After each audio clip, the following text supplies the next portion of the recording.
ये हमारे घर में कौन है? मम्मी मुझे ऐसा लगता है ये कोई चोर है। अरे नहीं नहीं, चोर नहीं हो सकती। चोर होती तो यहाँ क्यों बैठी रहती। तो रुक, मैं रामू काका को बुलाती हूँ। रामू काका, बाहर आइए। आया मैम साहब। जी मैम साहब। पहले आप मुझे ये बताइए कि ये कौन है और इसे अंदर किसने आने दिया? ये मेरी बेटी है मैम साहब। आपकी बेटी? पर आपकी बेटी यहाँ क्या कर रही है? तो मैम साहब मैंने बुला लिया गांव से। वो बेटिया की पढ़ाई चल रही है ना सरकारी नौकरी के लिए। और वो गांव में बिजली नहीं आती। अब यहाँ शहर में 24 घंटे बिजली आती है और 2-4 दिन बाद इसके एग्जाम भी यही है, पेपर भी देगी शहर में। मैंने सोचा बेटिया को शहर ही बुला लेता हूँ, मैं काम करता रहूँगा और अपनी पढ़ाई भी पूरी हो जाएगी बेटिया की। मैम साहब मेरे से गलती होगी जो मैंने आपसे बगैर पूछे ही बुला लिया। आप कहो तो मैं बेटी को गाँव भेज देता हूँ। सिखा बेटा तो घर जा, जाओ गाँव। रुको, कहीं जाने की कोई जरूरत नहीं है। देखिए काका, मुझे नहीं पता था कि ये आपकी बेटी है, पर काका आपको इसे कहीं भी भेजने की कोई जरूरत नहीं है। ये आराम से यहाँ पर रह सकती है और आप इसकी पढ़ाई की बिल्कुल भी चिंता मत करिए।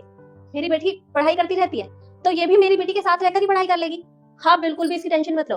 आपसे इसकी सारी पढ़ाई की जिम्मेदारी मेरी। आपका बहुत बहुत धन्यवाद मैम साहब, आपका ये एहसान दिल के भर नहीं भूल सकता मैं। अरे नहीं नहीं काका, इसमें एहसान की क्या बात है। अरे आप इतने सालों से हमारे घर में काम कर रहे हैं तो मैं आपके लिए इतना तो कर ही सकती हूँ। आप चिंता मत करिए।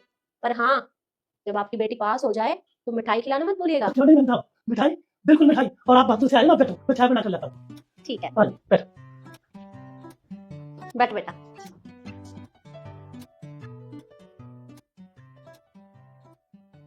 और बेटा, पढ़ाई कैसी चल रही है तुम्हारी?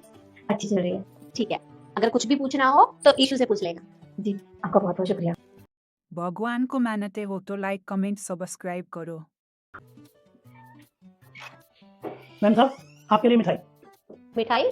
पर मिठाई किस खुशी में? अरे मैम साहब आपने तो कहा था अगर बेटी पास हो जाए तो मिठाई खिलाना। गांव से पेड़ लाए सफेद तक। अरे वाह, ये तो बहुत अच्छी बात है। मतलब बिटिया पास हो गई। हाँ मैम साहब, सब आपका आशीर्वाद। काका ये तो बहुत अच्छी बात है, बहुत बहुत मुबारक हो आपको। और सबसे अच्छी बात तो ये है मैम साहब, गांव के स्कूल में, सरकारी स्कूल में सरकारी मैडम बन कराई है बिटिया। बड़ी खुशी की बात है। आज रिश्तेदार ज्यादा आ रहे हैं तो 4-5 दिन लग जाएंगे। मैं गाँव चलता हूँ। ठीक है, ठीक है मैम साहब, राम राम। राम राम। मैं जाता हूँ।